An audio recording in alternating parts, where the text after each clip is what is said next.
Hughes is here, our crime correspondent. I mean, perhaps inappropriately, Andy, because we are discussing some of the potentially hideous exploits. We should stress that Andrew Windsor continues to deny doing anything unlawful during his long relationship with the convicted paedophile Jeffrey Epstein.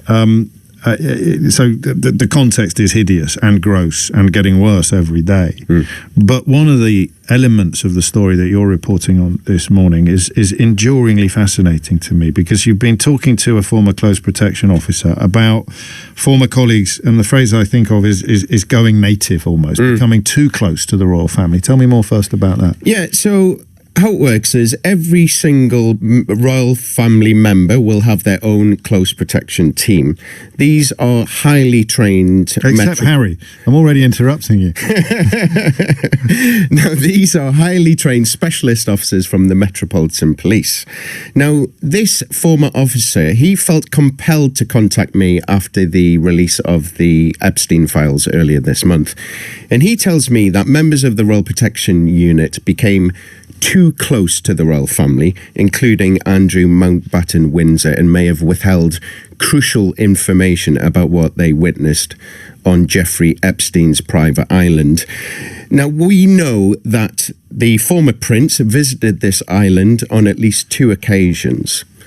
On one of those occasions, in 2000, this is when the late Virginia Giuffre alleged that she was forced to have sex with Andrew. Andrew, of course, denies this. So this officer told me some fascinating details about this team. He said, and it really speaks of the culture, he said that this team were very closed off. He said that they started behaving and acting like members of the royal family. The phrase he used to me was, they're more royal than the royals. They began wearing signet rings, and they That's such a giveaway. Well, that was the detail that really stood out to me as well. So I contacted the Met, and I put these allegations to them. They have now confirmed that the form is now actively assessing whether their officers assigned to Andrew willfully turned a blind eye to what was going on Epstein's island. I've also spoken to one of the victim's lawyers. His name is Spencer Cuven, and this is what he told me. If the police were going to be doing their job correctly, they should be finding the protection officers that were assigned to Andrew and interviewing them. Much like here in the States, they have an obligation to tell the truth during an investigation. So instead of just asking people to step forward, why not go out and actually interview the people you know are there? I think also one of the key things that this former officer told me was there was a real culture of fear within this unit, because there was more than one occasion where an officer would report a member of the royal family. For example, one member of the royal family was reported for speeding. This then went up to command. So this was reported. The next day, this officer was brought in, and he was then relieved from his duties in the unit. And not only that, he was put back in uniform. So Flipping heck. Yeah. So this is like a institutionalized cap doffing and forelock tugging, even for police officers doing their job and enforcing the law. Well, yeah, and also these are police officers. It is their job to enforce the law, and they are seeing and they are witnessing people breaking the law, allegedly, then reporting it, and then the next thing they know, they're kicked out of the unit. Funny, isn't it? This idea that impunity is inherited.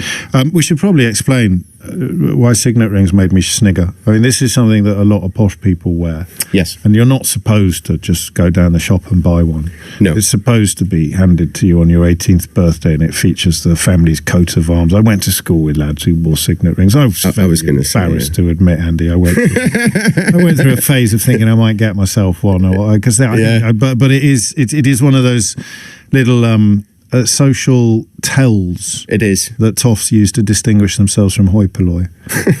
if you want to put it like that.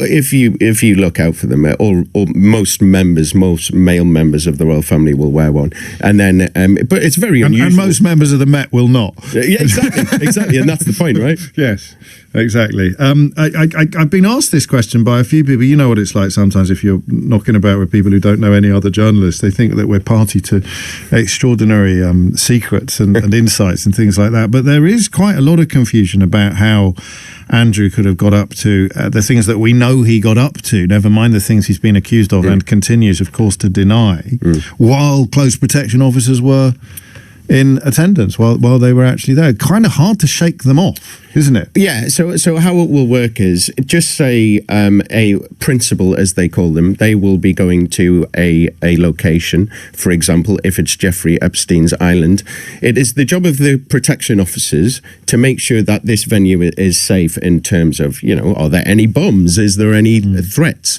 Once it has been established that there are no threats, they will then scale back. However, what this officer is suggesting is that being on that island alone, they must have seen some unsavory things.